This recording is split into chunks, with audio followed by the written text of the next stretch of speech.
The International Newsnet World Report is a national television news show available in more than 30 million homes. We broadcast daily real news the networks won't tell you.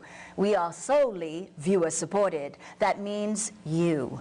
You can donate at our website, INNWorldReport.net. We hope you find the following interview informative and helpful.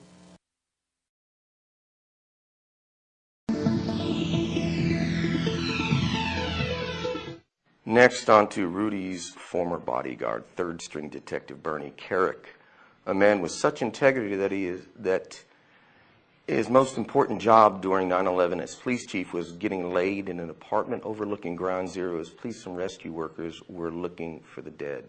Today, a grand jury will vote to indict him.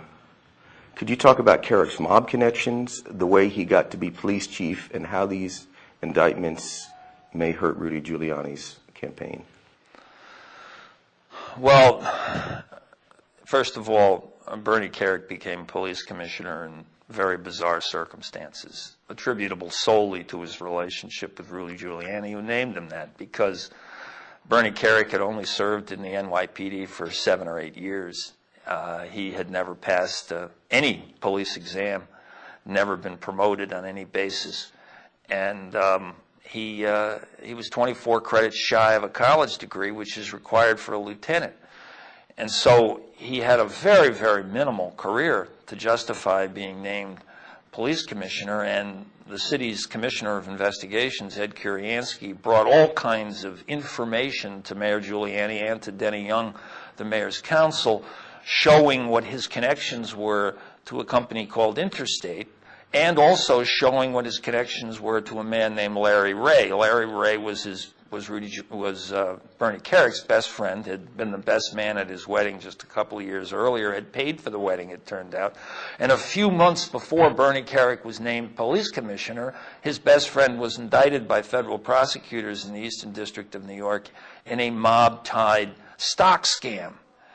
And Larry Ray was the one who was also a consultant to Interstate, this allegedly mob-connected firm in New Jersey, and he was the central figure in the relationship between Bernie Kerik and this company.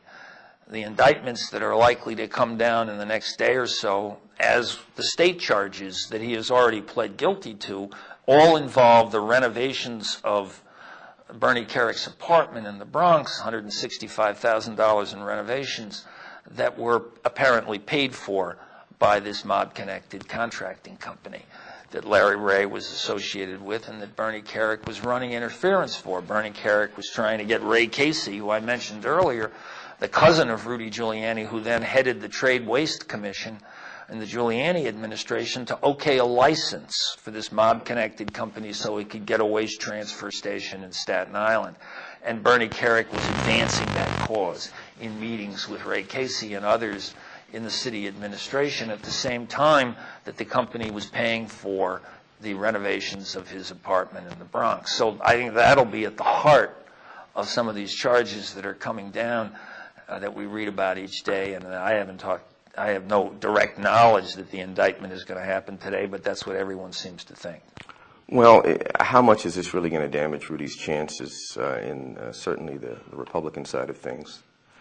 You know, I think by any standard, it should be a fatal flaw. If you've suggested a guy to run Homeland Security who has the kind of history that Bernie Kerik has, with all of this information, what I laid out in the story is how much of this was known about Bernie Kerik's character in December of 2004 when Rudy Giuliani nominated him for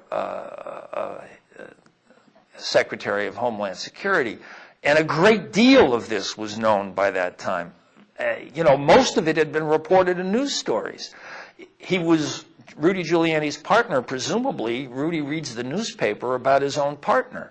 He says, I wish I had vetted him more carefully. All he had to do was read these newspaper accounts, and you could tell the incredible associations of Bernie Kerik, a whole panoply of associations that I lay out in this week's story, And clearly, Rudy Giuliani chose to ignore all of that. The benign reason that the Times cited in its story on Sunday was this was an example of loyalty. I think that's absurd. If Bernie Kerik became the head of Homeland Security, Giuliani Partners is in the security business. Do you think it would be good for business? And he was going to run for president. Do you think they'd raise a few dollars in contributions from vendors doing business with Bernie Kerik at Homeland Security?